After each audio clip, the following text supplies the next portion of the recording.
दोस्तों आपका स्वागत है WNN न्यूज नेटवर्क पर। आज की इस वीडियो में कुछ महत्वपूर्ण खबरों के बारे में बात करेंगे। भारत को लेकर अमेरिका ने क्या बहाना बनाया और क्यों? अफगानिस्तान के तालिबान रिजीम ने भारत के साथ दोस्ती के सवाल पर क्या स्टैंड लिया? इंडियन आर्मी के जनरल के लिए कौन से नए रूल बदल गए हैं और नाटो से निकाले जाने की धमकी किस तरह सामने आ रही है? आज हम आपके लिए लाए हैं कुछ बेहद इम्पोर्टेंट अपडेट्स जो आपको मेन स्ट्रीम न्यूज चैनल्स पर शायद ही दिखे, इसलिए इस वीडियो को एंड तक देखें। सबसे पहले बात करते हैं भारत और अमेरिका के रिलेशनशिप पर। पिछले कुछ दिनों में खबरें वायरल हुई थी कि अमेरिका के डिपार्टमेंट ऑफ वॉर ने पाकिस्तान को F-16 फाइटर जेट्स के लिए एमराम एयर टू एयर मिसाइल की डिलीवरी अप्रूव कर दी है और इस बार कहा जा रहा है कि पाकिस्तान को C-8 के साथ साथ एडवांस D-3 वेरिएंट भी मिलेगा जिसकी रेंज 160 से 180 किलोमीटर तक है। इस खबर ने भारत में काफी सेंसिटिविटी क्रिएट की थी, लेकिन अभी कुछ ही घंटे पहले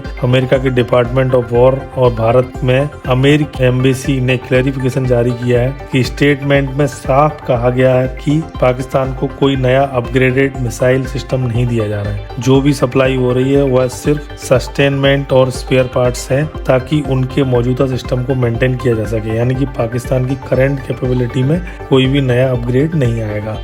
कुछ मीडिया रिपोर्ट्स में इसे अलग तरह से पेश किया गया कि पाकिस्तान को पुराने एमराम मिसाइल्स के स्पेयर पार्ट्स ही मिल रहे हैं, यानी कि C-8 और या D-3 वेरिएंट में कोई बदलाव नहीं है। अमेरिका की इस क्लैरिफिकेशन के बावजूद भारत के लिए डेवलपमेंट चिंता का कारण जरूर है, क्योंकि एमराम मिसाइल ज्यादातर डॉग फाइट्स या एयर कॉम्बैट में यूज होती है। ऐसे में भारत को इस क्लैरिफिकेशन पर पूरी तरह भरोसा करना मुश्किल हो सकता है। इसी बीच एक और अपडेट है। US ambassador to India Sergio Gor अपने नॉमिनेशन कंफर्म होने के तुरंत बाद ही भारत के लिए रवाना हो गए। यह उनका भारत का पहला ऑफिशियल विजिट होगा और उनके साथ deputy secretary for management and resources Michael J Rigas भी आ रहे हैं।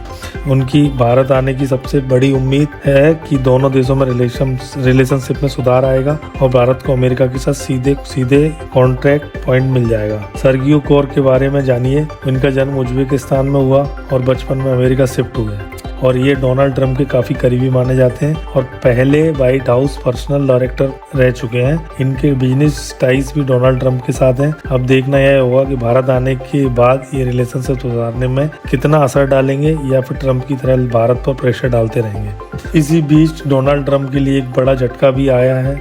2025 के नोबेल पीस प्राइज की घोषणा हो गई है। वेनेजुएला की अपोजिशन लीडर मारिया कोना माचाडो को अवार्ड मिला है, जो वहां लोकतंत्र को बढ़ावा देने के लिए संघर्ष कर रही है। वेनेजुएला में 2013 से सत्ता में निकोलस मादुरो के पास है और मीडिया, कोर्ट और इलेक्शन कमीशन उनके कंट्रोल में है। मारिया कोना माचाडो इन सब के बावजूद लोकतंत्र को बचाने के लिए लगातार संघर्ष कर रही है। वैसे आपको क्या लगता है, क्या यह Nobel Peace Prize Donald Trump के बजाय मारिया को मिलना सही है? नीचे कमेंट में अपनी राय जरूर दें। ट्रंप इस समय काफी नाराज हैं और पिछले दिन ही उन्होंने नाटो को धमकी दी थी कि अगर उनके निर्देश नहीं माने गए तो उन्हें नाटो से बाहर कर देंगे, तो वह अमेरिका को नाटो से बाहर कर देंगे। दरअसल ट्रंप ने प्रेसिडेंसी के दौरान नाटो कंट्रीज को कहा था कि वे अपने डिफेंस बजट को कम से कम 5% GDP तक बढ़ाएं और नाटो की सिक्योरिटी में योगदान दें, लेकिन स्पेन जो 40-50 साल पुराना नाटो मेंबर है केवल 1% खर्च कर रहा था। स्पेन के PM पेड्रो सांचेस ने ट्रंप के 5% के टारगेट को पूरी तरह रिजेक्ट कर दिया। स्पेन अकेला ऐसा देश था जिसने प्रस्ताव को रिजेक्ट किया है, बिल्कुल रिजेक्ट कर दिया। पिछले कुछ महीनों से स्पेन ने अपने डिफेंस बजट को 5% तक बढ़ाने के लिए कोई भी मेजर स्टेप नहीं उठाया। इसी वजह से डोनाल्ड ट्रंप ने स्पेन को कड़ी चेतावनी दी है। ट्रंप ने साफ कहा अगर स्पेन अपने डिफेंस और मिलिट्री बजट को बढ़ाकर 5% तक नहीं ले जाता तो उसे नाटो से बाहर कर दिया जाएगा। ट्रंप का कहना है कि 2% से कोई बात नहीं बनेगी। यह धमकी इतिहास में पहली बार दी जा रही है। इसी बीच न्यूज निकल कर आ रही है कि प्रधानमंत्री नरेंद्र मोदी ने US प्रेसिडेंट डोनाल्ड ट्रंप और इजराइल के प्रधानमंत्री बेंजामिन नेतन्याहू से दोनों से फोन पर बातचीत की है। खास बात यह है कि जब प्रधानमंत्री मोदी ने नेतन्याहू को कॉल किया उस समय नेतन्याहू गाजा पीस प्लान के सिलसिले में अपनी सिक्योरिटी कैबिनेट की मीटिंग अटेंड कर रहे थे। उन्होंने अपनी मीटिंग बीच में ही छोड़कर मोदी जी की कॉल अटेंड की और इसके बाद मीटिंग में वापस गए। यह साफ दिखाता है कि भारत और इजराइल के बीच स्ट्रेटेजिक अंडरस्टैंडिंग अब अगले लेवल पर पहुंच चुकी है। इस तरह का क्विक रिस्पांस और प्रायोरिटी से दोनों देशों को फायदा हो रहा है। नेक्स्ट अपडेट आ रही है इंडियन आर्मी को लेकर। पहले इंडियन आर्मी में टॉप ऑफिसर्स को फिजिकल टेस्ट से कुछ एक्सेप्शंस मिलती थी। 50 साल के ऊपर के ऑफिसर्स को BPET battle physical efficiency test और PPT फिजिकल प्रोफिशिएंसी टेस्ट से छूट दी जाती थी, लेकिन अब यह नियम बदल दिया गया है। 1 अप्रैल 2026 से 60 साल तक के सभी ऑफिसर्स अग्निवीर से लेकर 3 स्टार जनरल तक को ये फिजिकल टेस्ट पास करने होंगे।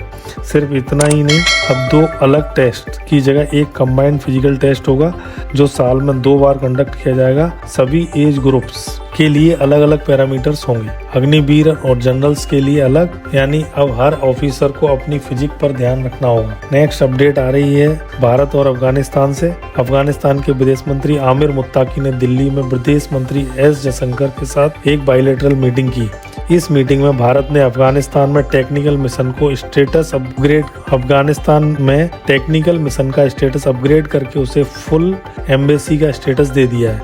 इसका मतलब है कि अब अफगानिस्तान में भारत का एम्बेसडर होगा और पूरी स्टाफ टीम के साथ एम्बेसी ऑपरेट करेगी। इसके साथ ही भारत ने अफगानिस्तान के 20 एम्बुलेंस, फूड असिस्टेंस, MRI और CT स्कैन मशीनें हैंडओवर की हैं। फ्लाइट कनेक्टिविटी भी रिस्टोर करने पर सहमति बन गई है और वीजा एक्सटेंशन पर भी चर्चा हुई है। तालिबान के विदेश मंत्री आमिर मुत्ताकी ने कहा कि अफगानिस्तान भारत के साथ हमेशा दोस्ताना संबंध चाहता है। उन्होंने साफ किया कि अफगानिस्तान की धरती का इस्तेमाल भारत के खिलाफ किसी भी तरीके की आतंकवादी गतिविधियों के लिए नहीं होगा। उनके शब्दों में अफगानिस्तान आज भी भारत को अपने क्लोज फ्रेंड यानी करीबी दोस्त की तरह मानता है। हालांकि उसी समय पाकिस्तान ने अफगानिस्तान के कुछ इलाकों में एयर स्ट्राइक्स की हैं। पाकिस्तान ने काबुल के एक कंपाउंड पर एयर स्ट्राइक की, दावा करते हुए कि यह TTP यानी कि तहरीक तालिबान पाकिस्तान का हेडक्वार्टर था।